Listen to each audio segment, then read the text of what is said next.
Yahweh Brakatha, Yahawashi Brakatha, Yahweh Brakatha, Yahawashi Bashem Rakakwadash. Double honor to the apostles, the elders. Salutations to you, sincere brothers, teaching in truth and in sincerity. This lesson will be entitled Elijah as Abba Bivens. Lord will, you are edified. Malachi 4:5. Behold, I will send you Elijah the prophet before the coming of the great and dreadful day of the Lord Yahweh. If you can receive this in the spirit, right, it only makes sense that this is referring to Elijah as Abba Bivens through the process of reincarnation, right? A huge indicator is the coming of the great and dreadful day. This is referring to our time frame now, beginning when Elijah came back as Abba Bivens. Let's focus on dreadful. According to the Hebrew, Strong's H3372, pronounced as Yah-Ra-Ah, which means what? To fear, be afraid, be awed, to stand in awe of. Referring to the second coming of YAHAWASHI, right? YAHAWASHI is coming back in the state of a lion. Remember, he said, I will not meet you as a man.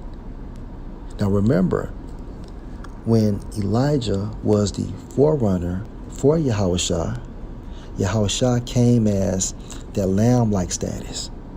However, when Elijah came back as Abba Bivens and foreran for YAHAWASHI, YAHAWASHI is coming back on earth in that lion state. Okay? Now, the focal point, dreadful day. What precept comes to mind? Let's get Isaiah 63 and verse 1. Who is this that come from Edom with dyed garments from Basra? Referring to America. This that is glorious in his apparel, traveling in the greatness of his strength, to stand in awe of, right?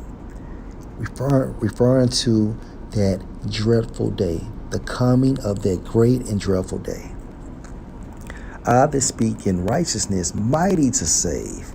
Verse 2, wherefore are you red in your apparel, and your garments like him that tread in the wine fat? Verse 3, I have trodden the winepress along the people, judgment, and of the people there was none with me, for I will tread them in my anger and trample them in my fury, and their blood shall be sprinkled on my garments, and I will stain all my raiment, for the day of vengeance is in my heart, the coming of the great and dreadful day of the Lord Yahweh Bashem Yahawashi, and the year of my redeem is come.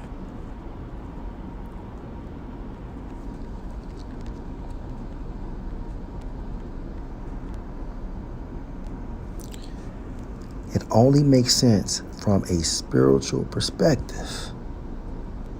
This prophecy, okay, is referencing Elijah as Abba Bivens.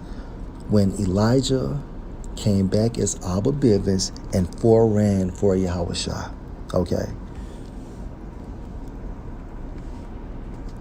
Amos, chapter 5, and verse 18. Woe unto you that desire the day of the Lord Yahweh. To what end is it for you? The day of the Lord Yahweh is darkness and not light, as if a man did flee from a lion, and a bear met him, or went into the house and leaned his hand on the wall, and a serpent bit him. Verse 20, shall not the day of the Lord Yahweh be darkness and not light? Hence, the coming of the great and dreadful day of the Lord. and no brightness in it. One more precept. Revelation 1:7. Behold, he, referring to YAHAWASHI, come with clouds, referring to chariots, and every eye shall see him, and they also which pierced him, and all kindreds of the earth shall wail because of him, even so Tawab. And this is also referring to the coming of that great and dreadful day. Back in Malachi 4:5. So from a spiritual perspective, this only makes sense. This is referring to Elijah coming back as Abba Bivens, right? Verse 6.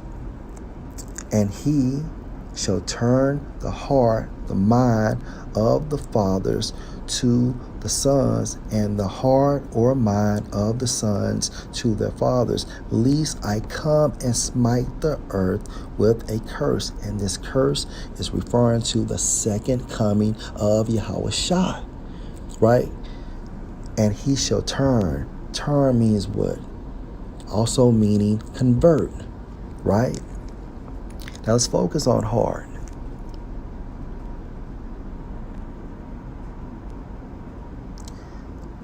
In the Hebrew, Strong's H 3820, pronounced as lab, which means what? Your mind. And it also means knowledge.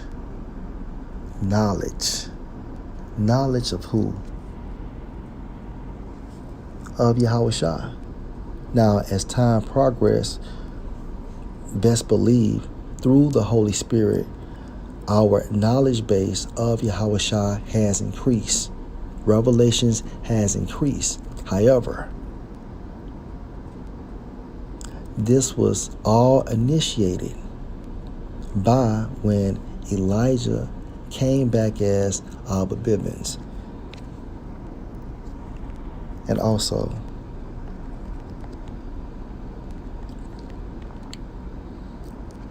Matthew 3:4. And the same John had his raiment of camel's hair, and a leathern girdle about his loins, and his meat, meaning food, was locusts and wild honey. Now, I want to say Apostle Tahar said back in the day, right, during the Passover, that Abba Bivens was eating locusts. Okay, he was eating locusts. Further proof that Abba Bivens was Elijah, and Elijah was also John the Baptist. And it's all spiritual. It's all spiritual if you can receive it. If you can't, fine and dandy. Last precept, Hebrews 11:1. Now faith is the substance of things hoped for, the evidence of things not seen. And this faith has to be inspired by the Holy Spirit. So, Lord will, you are edified. Shalom.